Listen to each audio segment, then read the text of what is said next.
大家好啦，呢一個係一個 Happy Stretch Test 嘅 testing 啦。咁我哋訓練呢，就係訓練我哋嘅運動員，好似我哋嘅影片嗰度睇到我哋嘅運動員呢，係訓練我哋嘅背闊肌啦，同埋我哋嘅膊頭。咁訓練嘅係一個 flexibility 嘅項目啦。咁越高嘅 flexibility 對游水嘅划水受傷機會就會越低，而且我哋嘅划水嘅速度亦都會越快，因為你個生物力學划水嘅角度就會最大化。喺另外呢，我哋係唔需要任何嘅 equipment 啦，同埋我哋係就咁做就可以。做嘅時候維持2秒。立體延伸啦，係一種測量身體柔軟度嘅動作嚟嘅，特別係測量腰背腿後動作啦。咁就呢個動作啦，坐喺地板，兩腳伸直，然之後慢慢雙手去到最遠，去測出最遠嘅距離啦。hip flexor 嘅 extension 啦，咁呢個動作主要係評估我哋髖關節嘅伸展範圍，增加我哋踢腿嗰陣時嘅腿部負荷，之後同埋減輕我哋下背嘅壓力。咁我哋做嘅時候就趴喺地下度，之後一隻腳向上抬，之後 feel 到去到極限嘅時候就 hold 住一陣2至3秒左右，之後就慢慢落返嚟，之後再到另外一隻腳咁樣慢慢做。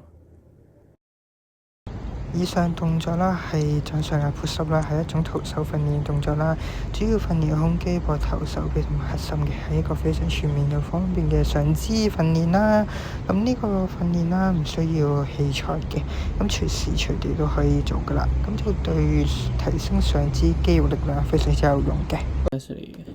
咁主要係測試我哋運動員嘅核心力量同埋耐力嘅穩定性啦。咁因為佢哋游水嘅時候需要依靠呢個穩定嘅核心嚟到去維持身體動作，去產生一個有效嘅划水動作。咁我哋主要係做嘅時候就瞓喺張氈度或者地下度啦，之後膝頭哥屈膝到90度，雙腳固定咁擺喺度啦，之後雙手交叉擺喺胸前面，之後就慢上慢落咁樣做。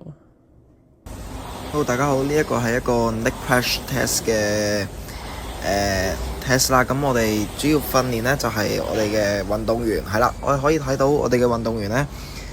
下半身嘅肌肉力量。咁我哋訓練運動員下半身嘅肌肉力量係 for 乜嘢呢？咁我哋好多時游水呢，都要靠成身嘅 body 去 control 啦，亦都係要去一個穩定性，亦都係有一定嘅力量去游成段嘅100米距離。咁所以我哋可以訓練到運動員嘅四頭肌嘅肌肉力量，所以我哋就做一個測試。以上可以看見啦，我哋訓練員啦，準備進行呢個嘅划船訓練啦。咁可以測試到佢嘅爆發力啦、肌耐力同埋呼吸耐力嘅。咁就之後我會設計咗一個假期訓練俾佢啦，就係做5組嘅300公尺嘅划船訓練啦，組間之間啦就可以休息1至2分鐘，咁可以加強我哋嘅爆發力啦，另外都可以加強我哋嘅訓練強度啦。之後啦，我哋另外都會進行一個1000米嘅肌耐力訓練啦，咁就會做2組嘅，每組休息3至5分鐘，咁就可以看見啦，我哋個訓練員啦喺田徑場上邊啦，即將進行變速間歇訓練嘅。咁就呢個訓練啦，會一開頭喺個100米彎道嗰度啦，就以比較慢嘅速度慢跑100米嘅。咁然之後啦，就去到直線嘅位置啦，以全速或比較高強度快速嘅速度啦，去奔跑100米嘅。咁就會一圈就會咁樣間歇去進行啦。多數會進行重複多個圈數啦，就好似我哋訓練入邊咁啦，我哋會進行8至10個圈嘅。咁就呢個訓練啦，可以有效咁訓練到我哋嘅速度耐力啦、節奏感啦、配速控制啦，同埋我哋嘅呼吸協調等嘅。咁就可以有效咁提升我哋嘅速度同埋爆發力。咁呢個訓練啦，都可以提升我哋嘅賽事嘅應對能力啦，仲有我哋嘅節奏變換能力嘅。